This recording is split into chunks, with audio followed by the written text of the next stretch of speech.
네, 생생 건강 정보 함께하고 계십니다. 이번 시간 여러분들과 함께 건강에 대한 궁금증 해결해 보고 있으니까요. 방송 보시면서 문의사항은 02-2000-4906으로 전화 주시기 바라겠고요. 자, 그럼 저희는 두 번째 건강 주제도 만나볼게요. 함께하실 김승진 원장님 화면으로 만나보시죠.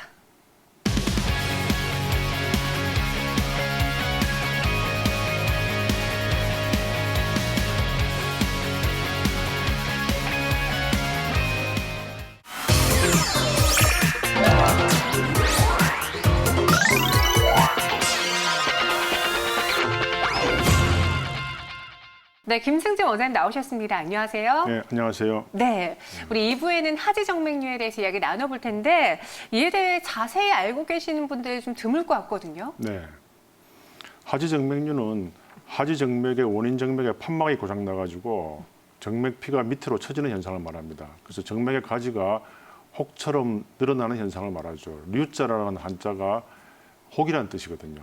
그래서 여기에 대해서 오늘 한번 말씀을 드리도록 하겠습니다. 네, 요즘 하지정맥류 환자가 늘어나고 있는 추세라고 해요. 실제로 통계를 보면요. 지난 2012년부터 2016년 동안 5년간 하지정맥류 환자가 20%가량 증가했다고 하는데 왜 증가하고 있는지 또 어떤 질환인지 짚어보도록 하죠. 하지정맥류, 정확히 어떤 질환을 말하는 건가요? 네, 하지정맥류의 류는 혹이라는 뜻으로 다리 피부 밑에 있는 정맥이 늘어나 피부 겉으로 혹처럼 돌출되어 보이기에 붙은 병명입니다. 다시 말해 다리 정맥 내부에서 혈액의 역류를 막아주는 판막이 손상되어 발생하는 질환입니다.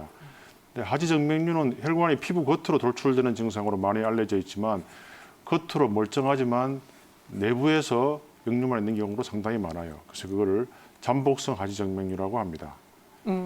이 다리 정맥 내부에서 혈액의 역류를 막아주는 판막이 손상됐을 때 일어나는 질환이다라고 해주셨는데 그냥 이렇게 들어서는 잘 이해가 안 되거든요. 우리 자료화면 보면서 판막이 어디에 있는지 혈관과 미치는 영향에 대해서 좀 이야기를 나눠보죠. 네. 우리 몸의 혈액은 심장에서 나와 동맥을 거쳐 정맥으로 다시 심장으로 들어가게 되는데요. 동맥의 경우 혈압이 높기 때문에 자체적으로 혈액순환이 되지만 정맥은 혈압이 낮아가지고 자체적으로 혈액을 이동시킬 수가 없습니다. 그래서 종아리 근육을 우리가 제2의 심장이라고 하죠. 그래서 종아리 근육이 수축하면은 중력을 이기고 위로 올라갈 수가 있는데요. 그때 왼쪽에 있는 그림처럼 판막이 열립니다. 그리고 종아리 근육이 이완될 때, 늘어날 때는 이제 중력에 의해서 피가 밑으로 내려오는데요. 그때는 판막이 닫힙니다. 그래서 중력을 이기고 정맥피가 밑에서 위로 심장 쪽으로 올라갈 수가 있는 것이죠. 근데 오른쪽에 있는 그림처럼 판막이 파괴되면은 밑으로 정맥피가 새게 됩니다. 이것을 역류 현상이라고 하는데요.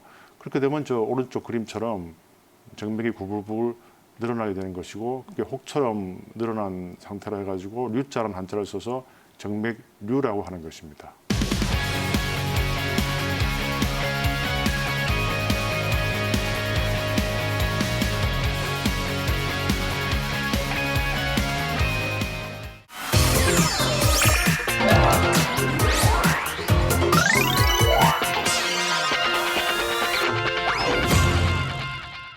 네, 이렇게 역류한 혈액에 의해서 정맥이 늘어났을 때 이제 구불구불 거린다던가 아니면 혹처럼 보이기 때문에 우리가 눈으로도 확인할 수 있는 질환이긴 한데요. 앞서 원장님께서 말씀하신 것처럼 안 보이는 경우, 이 안에서 발생하는 경우도 있다라고 하셨잖아요. 네. 잠복성 하지정맥류가 그럴 때 가장 큰 문제가 되겠어요? 네, 그렇습니다. 이런 특징 때문에 다리 부종이나 저림, 쥐내림, 수족냉증 등을 겪더라도 외견상 문제가 없기에 하지정맥류를 의심하지 못합니다. 근데 신경이나 관절 등 다른 곳에서 증상의 원인을 찾는 경우가 많죠. 그래서 이러한 과의 정형외과나 재활의학과, 통증의학과에서 치료를 해서 치료가 되지 않을 때, 이럴 때 이제 한 번쯤은 하지정맥류를 의심하는 게 큰 도움이 됩니다.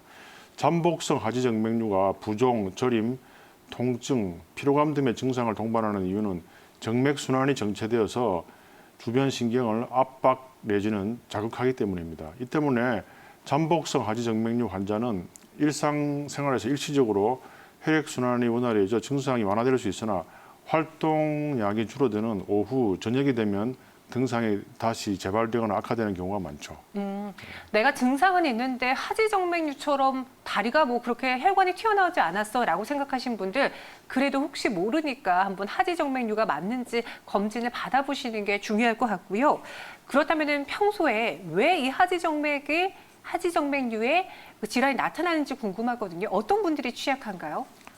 주로 네. 오래 서 있거나 일어서서 일하는 직업, 오래 앉아 있는 직업, 그러니까 스튜디오스, 학교 선생님, 또 40대 이상의 여성분들, 또 물론 또 남성분도 있지만 6대 4로 여성이 많습니다. 호르몬 영향 때문에 그렇고요. 또 임신 때문에 그럴 수도 있고, 다쳐서 그럴 수도 있고, 비만, 또 마지막으로 원인 모르게 올 수도 있습니다. 그래서 굉장히 원인은 다양합니다. 네, 여성분들이 그래도 상대적으로 조금 더 취약하다라고도 이야기를 해주셨는데 그럼 어떤 원인 질환 때문에 이렇게 2차적으로 하지정맥류가 나타나는 걸까요? 방금 말씀드린 게 1차적인 원인에 의한 반드시 수술을 해야 되는 하지정맥류의 질환들이고요. 두 번째로 이제 2차성 원인은 이렇게 하지정맥류가 있는 경우 심부정맥혈전증, 즉 정맥에 피떡이 잘 생깁니다. 그래서 피떡이 우리 몸에 있는 폐혈관을 막으면 굉장히 위험해지죠. 그래서 이런 경우는 다리에서 심장으로 올라가는 유일한 길이 심부정맥인데 그 혈관이 막혀 있기 때문에 대체 혈관, 콜라테랄 이렇게 표현하는데요. 네.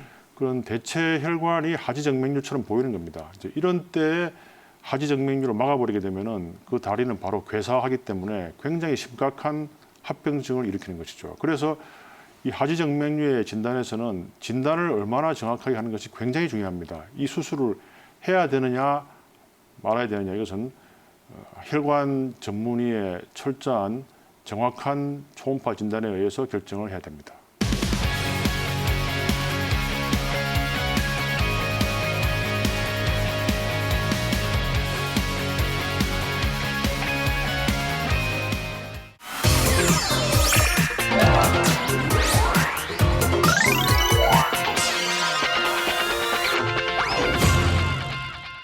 이러한 질환들이 나타나기 때문에 잘 검진을 해야 되고 진료를 받아봐야 된다라고 이야기해 주셨고요. 그리고 월별 하지정맥류 진료 인원에 대한 보고를 보니까 이상하게 유독 6월에서 8월경에 환자분들이 많이 찾아온다고 들었거든요. 네. 계절성 차이를 보이는 이유가 무엇일까요? 온도 때문에 그렇죠. 온도가 올라가면은 네. 그 온도에 의해서 혈관이 늘어납니다. 실제로 이렇게 따뜻한 욕조에 제가 실험을 한번 해봤는데요. 따뜻한 물에 들어갈 때하고 찬물에 들어갈 때하고 직경의 차이가 무려 3배 이상이 났습니다. 그래서 이렇게 직경이 늘어나면은 자연히 역류 현상이 훨씬 더 심해지죠. 그래서 혈관의 팽창, 혈류량 증가에 의해서 정맥류 환자의 증상이 훨씬 더 악화가 되기 때문에 병원을 찾는 빈도가 훨씬 여름철에 증가하는 것입니다. 이 높은 온도가 혈관 또 혈류에 영향을 미치기 때문에 그렇다라고 해주셨는데 그럼 만약에 하지정맥류를 앓게 됐다 그러면은 초기 증상은 대체로 어떤 것들이 나타날까요? 초기 증상은 주로 이제 가려움, 그다음에 경련, 진한다고 표현하죠. 다리나 발바닥의 통증, 또 다리가 시리기도 하고요. 무거운 느낌도 많이 호소합니다. 부종, 그다음에 열감, 또 수족냉증 이런 것들 굉장히 다양합니다. 그래서 수많은 병들과 이렇게 증상이 똑같기 때문에 대개는 정형외과나 통증의학과, 재활학과를 많이 가시죠. 그래서 일단 이런 과들에서 치료가 잘 안 될 때는 한 번쯤 정형외과 이런 데서 안 될 때는 흉부외과를 한번 방문해서 가지고 하지정맥류에 대한 진단을 받아보시는 게 꼭 필요합니다. 그렇다면 이제 가려움이라든가 경련, 뭐 부종 이러한 증상이 나타나서 하지정맥류를 의심한다라고 했을 때 병원에 찾게 되면 어떤 검사들이 이루어지나요? 우선 육안적으로 보는 시진이라고 그러죠. 볼 시자에 진찰 진짜. 그다음에 제일 중요한 게 이제 하지정맥류에 대한 초음파 검사입니다. 초음파 검사는 형태학적인 검사가 아니고 진료 보조자가 스퀴즈라고 하는데요. 이 제2의 심장인 다리 종아리 근육을 압박시켜 가지고 올라가는 현상과 피가 내려오는 현상을 체크하는 것이 제일 중요하죠.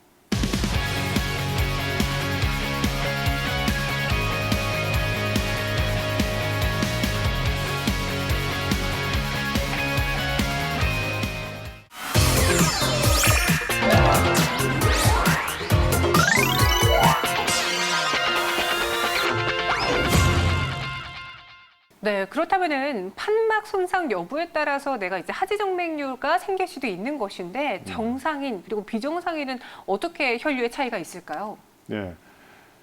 왼쪽 그림에 보시면은 정상인 경우 진료 보조자가 종아리 근육을 수축을 시켰을 때 위로 올라가는 현상이 보이시죠?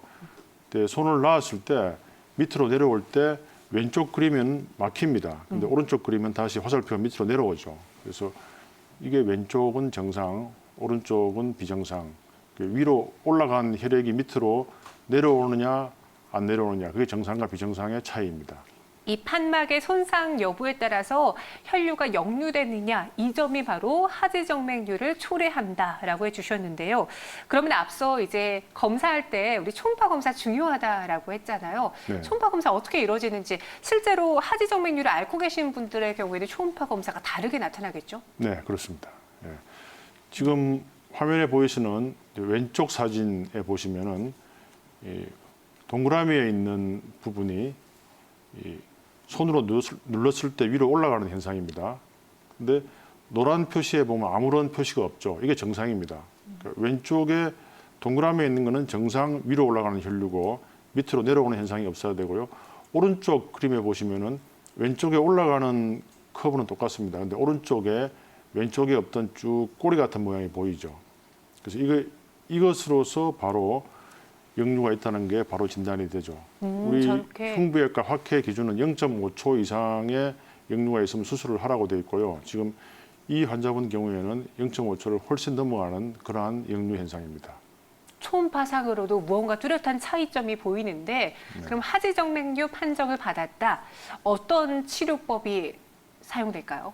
네. 첫 번째로 이제 100년 전부터 시행된 하지정맥류의 이제 근본 발거술이라는 수술인데요. 이 수술은 문자 그대로 칼로 째서 제거하는 이제 과거식 수술입니다. 근데 요즘은 거의 시행하지 않고 미국 흉부외과 학회에서도 이 수술은 별로 권하지 않는 수술이다 이렇게 되어 있고요. 두 번째로 할 수 있는 게 이제 하지정맥류의 혈관 경화요법입니다. 이건 주로 이제 유럽에서 많이 사용하는데요. 네, 근본적으로 이 역류의 원인 증명에 대해서 막아주는 방법이 칼로 제거하는 방법, 또 주사로 하는 방법이 있는데 미국이나 우리나라 쪽에서는 좀 조절할 수가 어렵기 때문에 잘 시행되지는 않고 눈에 보이는 겉에 거미상 모양의 정맥 혹은 그물 모양의 정맥, 표면에 있는 정맥을 제거할 때 주로 많이 쓰입니다. 다음 세 번째로 많이 하는 게 이제 정맥 내 레이저 수술이라는 것입니다. 이거는 칼 무절개로 하는 것인데 가느다란 주사 바늘을 원인 정맥에 넣어가지고 그 안에 머리카락보다 약간 굵은 레이저 선을 넣어가지고 정맥 내에서 한 1200도 정도의 레이저 열을 발사해서 혈관 자체를 막아주는 것이죠. 옛날에 근본 발거술은 칼로 제거하는 것이었다면 이건 레이저를 이용해서 간편하게 작용하는 것이고 현재 제일 많이 검증이 돼 있고 이제 제일 많이 사용을 하고 있는 것입니다. 그 다음에 이제 이용하는 것이 이제 고주파 수술인데요. 고주파 수술은 열이 한 120도 되는 것으로서 레이저에 비해서 선은 좀 굵지만은 좀 열이 아무래도 낮기 때문에 온도가 레이저에 비해서 좀 수술 후에 멍이 드는 게 좀 줄고 또 통증이 좀 줄어든다는 그런 보고도 있습니다. 세 번째 가장 최근에 나온 게 이제 베나실이라는 것인데요. 베나실은 접착제를 이용해서 혈관을 막아주는 것입니다. 근데 이것도 장점과 단점이 있는데 장점은 열을 이용하지 않기 때문에 신경 손상의 가능성은 거의 없어지지만 한 100명 중에 25명 정도가 알러지 현상이 좀 많습니다. 이러한 단점이 좀 있고요.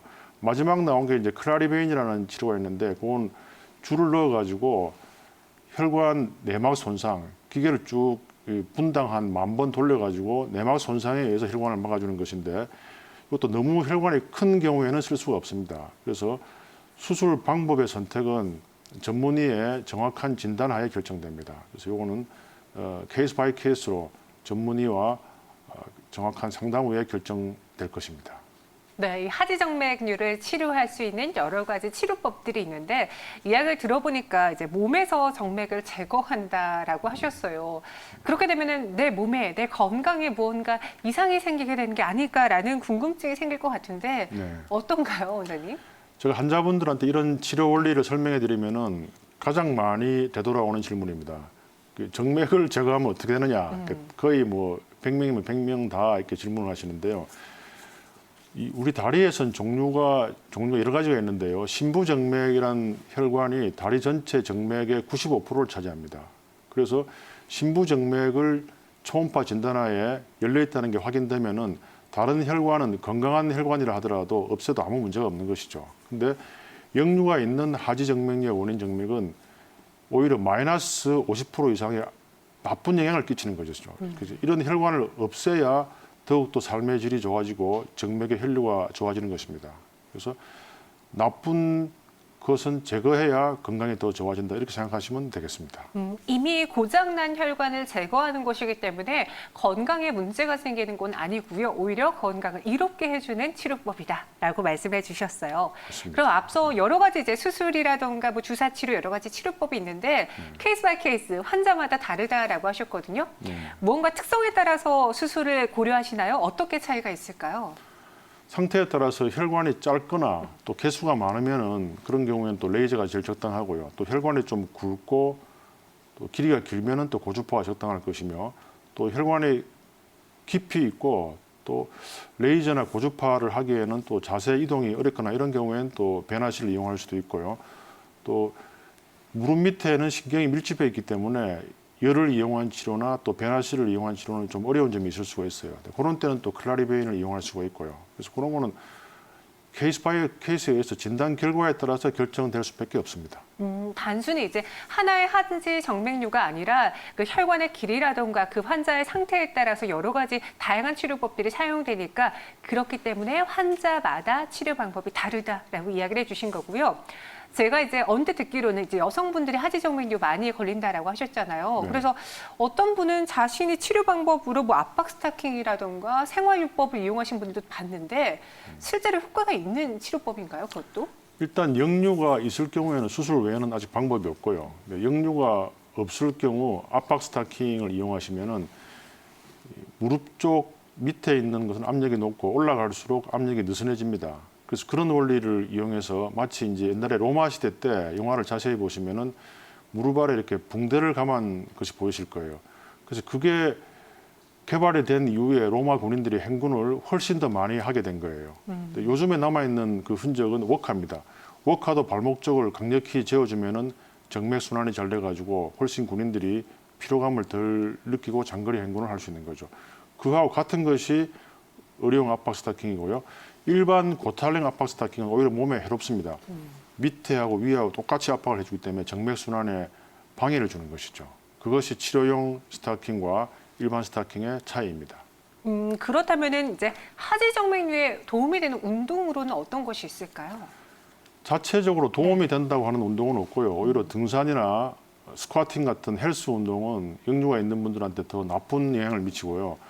평소에 걷는 운동은 예방에 약간 도움이 됩니다. 오래 서 있거나 오래 앉아 있으면은 중력에 의해서 역류가 많이 발생하거든요. 근데 그게 걸음으로 해가지고 종아리 근육, 즉 제2의 심장 운동을 많이 시키기 때문에 예방에 걷는 운동이 제일 좋습니다.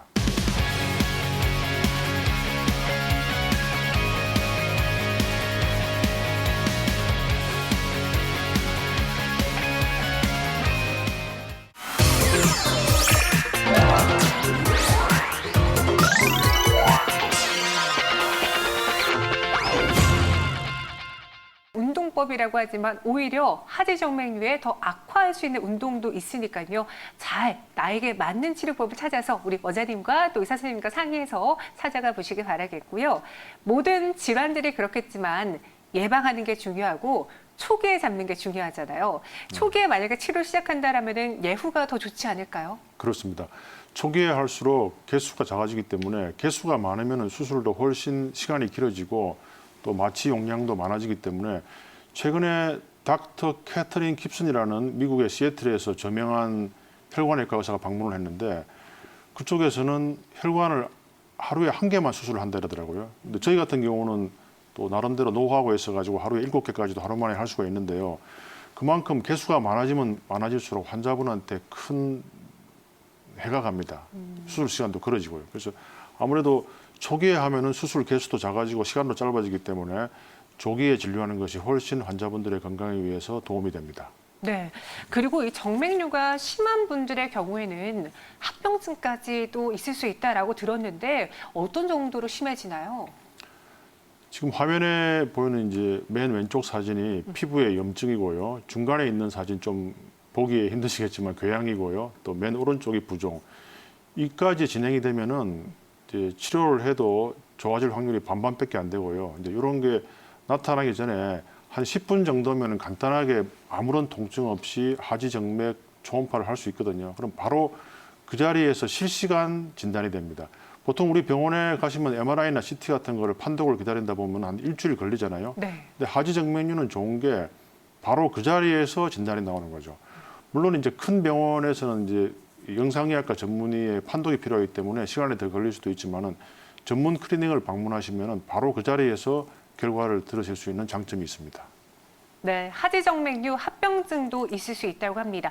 이렇게 심해진다면 치료 과정, 그 소요 기간도 길어지고 우리 환자분들이 겪는 고통도 더 심해질 수 있으니까 만약에 초기에 발견했을 때 이 조기에 치료를 꼭 받아보시길 바랄게요. 그리고 또 이 하지정맥류가 발생하기 전에 막는 것도 좋겠죠. 예방법은 어떤 것이 있을까요? 사실 뭐 정확한 예방법은 존재할 수가 없는데요. 네. 근데 아까 원인에 보면은 오래 서 있거나 오래 앉아 있는 직업, 부득이 오래 서 있어야 할 경우에는 까치발 운동이라고 발끝으로 들어주는 운동이 있죠. 그리고 또 오래 앉아서 하는 직업은 이제 남들이 안 볼 때 다리를 떨어주는 운동 같은 거 필요하죠. 우리 옛말에 다리를 떨면 복이 나간다는 말이 있는데 네. 하지정맥류 예방에는 다리를 떨어주는 게 도움이 되고요.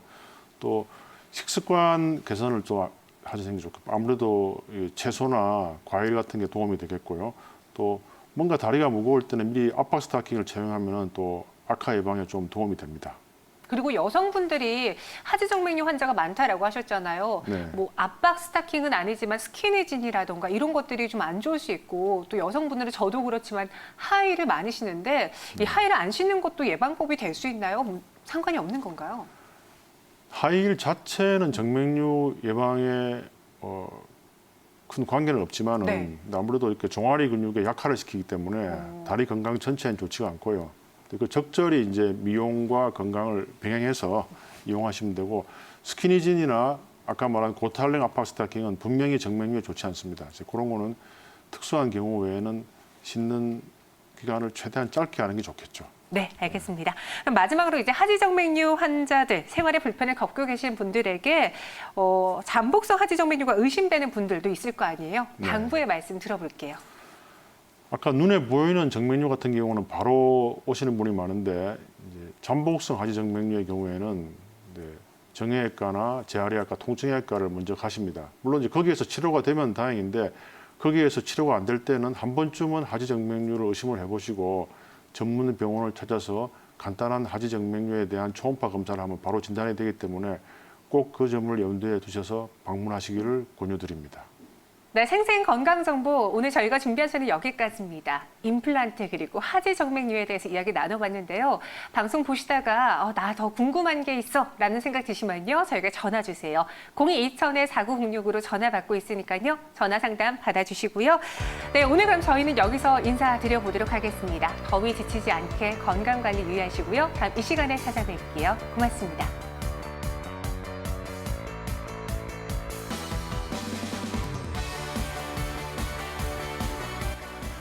본 방송은 의료 정보에 대한 제공일 뿐 의료 정보에 대한 과시는 위험을 초래할 수 있고 모든 치료에는 부작용이 동반될 수 있습니다.